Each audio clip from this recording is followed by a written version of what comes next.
নমস্কার, শুভ সন্ধ্যা সবাইকে। আমি বসেছিলাম আমার কিছু কাজ নিয়ে, দরকারি কাজ ছিল।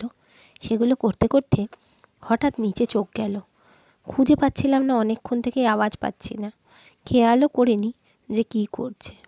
তারপর তাকিয়ে দেখলাম যে বসে পড়েছেন বাবু নিজের শিল্পকলা নিয়ে। কখন যে উনি শিল্পী আর কখন যে উনি মোবাইল গেমে ব্যস্ত, তা আমি এখনও পর্যন্ত বুঝতে পারলাম না। তা দেখতে দেখতে নিচে নামলাম, নেমে দেখলাম প্রচুর বেশ রং টং ছড়ানো। হঠাৎ মেঝেতে বসে শতরঞ্চি পেতে কী সব যেন কাজ চলছে, রং ঠং ছড়িয়ে নিয়ে বসেছেন। তারপর জানতে পেরে জানলাম একটি মাটির প্লেট যেটা উনি নিয়ে এসছেন, তার মধ্যে ওনার তাতে রং করে, সাদা রং করে তার উপরে ডিজাইন করার কাজ চলছে। এতে নাকি উনি বসে চা খাবেন, সেই জন্যই প্লেটটা উনি বানাচ্ছেন। তো নেমে পড়লাম ওনার এই শিল্পকলাটাকে রেকর্ড করবার জন্য। দেখে বেশ ভালোই লাগলো, তাই ভাবলাম আপনাদের সাথেও একটু ভাগ করে নেওয়া যাক। আপনাদের কেমন লাগলো জানাবেন কিন্তু।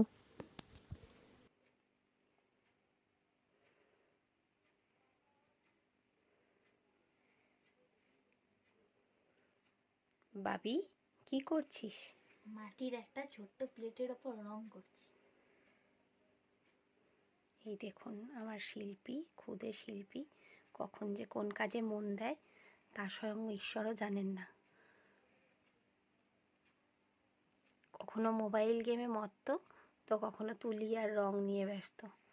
আমি নিজেও এখনো পর্যন্ত বুঝতে পারলাম না যে ভবিষ্যতে আমার ছেলে কি হবে। অনেক মারাই ভাবেন আমার ছেলে ডাক্তার হবে, আমার ছেলে ইঞ্জিনিয়ার হবে, আমার ছেলে বড় আর্টিস্ট হবে, বা আমার ছেলে অন্য কোনো খেলার দিকে পারদর্শী হবে।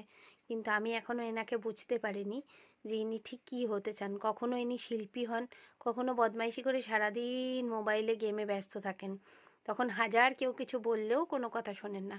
কখনো আবার আঁকতে বসেন, তো সারাদিন এঁকেই যাচ্ছেন। ইনি যে কী হতে চান তা আমি নিজেও জানি না। দেখো বন্ধুরা, নিজের হাতেই একটা মাটির প্লেট, দেখি মাটির প্লেটটাকে দেখা, সোজা করে দেখা। কি করে বুঝবে সবাই যে এটা মাটির প্লেট? ও আচ্ছা, সাদাটাকেও রং করে ফেলেছিস। আচ্ছা, বা বেশ ভালো তো। এটা কবে থেকে শুরু হয়েছে? অনেক দিন হয়ে গেছে। আচ্ছা, মানে একে রং করে রেখে দেওয়া হয়েছিল, তাই হ্যাঁ। তো? বাহ, ভালো।